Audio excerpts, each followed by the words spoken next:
ഞാൻ ഷീജ അനീഷ്. എക്സലൻറ്റ് ഫാഷനിലൂടെ ഇന്നലെ നമ്മൾ മിഷ്യൻ്റെ പാർട്സുകളെക്കുറിച്ച് പഠിച്ചു. അപ്പോൾ ഇന്ന് നമുക്ക് എങ്ങനെ ബോബിനിൽ നൂല് ചുറ്റുന്നതെന്നും മിഷ്യനിൽ ആദ്യം നമുക്ക് എന്തൊക്കെയാണ് പഠിക്കുമ്പോൾ ആവശ്യമായ സാധനങ്ങൾ, ഇതിനെക്കുറിച്ചാണ് ഇന്നത്തെ ക്ലാസ്. മറക്കാതെ കാണുക, സ്കിപ്പ് ചെയ്യരുതാണ്. ഫസ്റ്റ് നമ്മൾ എന്ത് ചെയ്യുക, ഇതിൻ്റെ പേരെന്ത് പറഞ്ഞേ, സ്പൂൾ പിൻ. നമ്മൾ ഇന്നലെ പഠിച്ചു കഴിഞ്ഞല്ലേ. അപ്പം നമുക്ക് എന്ത് ചെയ്യാം, നൂല് ഇതിൽ രണ്ടിൽ ഏതിൽ വേണമെങ്കിലും ഇടാം. നൂലിട്ട് ആ നൂലിന് ആ ത്രെഡിൻ്റെ ഒരറ്റം ബോബിനിൽ ജസ്റ്റ് ഒന്ന് ചുറ്റുക, ഒരു 2-3 ചുറ്റുക. അത് കഴിഞ്ഞിട്ട് നമുക്കറിയാം ബോബിൻ വിൻഡർ ഇവിടെ നമ്മൾ പഠിച്ചു കഴിഞ്ഞു. അവിടെ എന്താണ്, ഒരു സ്ക്രൂ ഉണ്ട്. ആ സ്ക്രൂ ഒന്ന് ലൂസാക്കുമ്പോൾ ഇവിടെ പൊങ്ങി വരും. അതിലോട്ട് എന്ത് ചെയ്യുക, ഈ ബോബിൻ പ്രസ് ചെയ്ത് വയ്ക്കുക. അതിനുശേഷം ഈ സ്ക്രൂ നന്നായിട്ടൊന്ന് ടൈറ്റ് ചെയ്യണം. എങ്കിൽ മാത്രമേ ഹാൻഡ് വീൽ കറങ്ങുമ്പോൾ ഇവിടെ ഇത് കറങ്ങുകയുള്ളൂ. അപ്പോൾ ഒരുപാട് പേർക്കുള്ള സംശയമാണ്, ഇങ്ങനെ നൂല് പിടിച്ച് കുറേ ചുറ്റുമ്പോൾ എന്ത് ചെയ്യും, നമ്മുടെ ഇവിടെ ഈ വിരൽ വേദനിക്കും. അതിന് വേണ്ടിയുള്ള ഒരു ടൂളാണ്.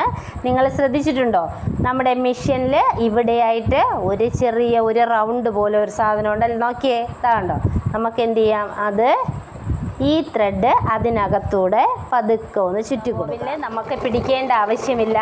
നൂല് കൃത്യമായിട്ട് കണ്ടോ, അതിൽ നൂലിതിൽ വന്നുകൊണ്ടിരിക്കും അല്ലേ. ശരി, ബോബിനിൽ നൂല് ചുറ്റിക്കഴിഞ്ഞ് കേസിൽ നൂലിടുന്നതും മെഷീനിൽ നൂലിടുന്നതും ഒക്കെ പാർട്ട് 3 ആയിട്ട് നാളെ വരുന്നതാണ്. ഇപ്പോൾ തന്നെ സബ്സ്ക്രൈബ് ചെയ്ത് വെച്ചോളൂ. തുടർന്നുള്ള വീഡിയോകൾ നിങ്ങൾക്ക് കാണാവുന്നതാണ്. അപ്പോൾ ഇനി നമ്മൾ തയ്യൽ പഠിക്കുമ്പോൾ ആവശ്യമായ സാധനങ്ങൾ, 1 മീറ്റർ ക്ലോത്ത് വേണം ഫസ്റ്റ് ക്ലാസ്സിന് പോകുമ്പോൾ.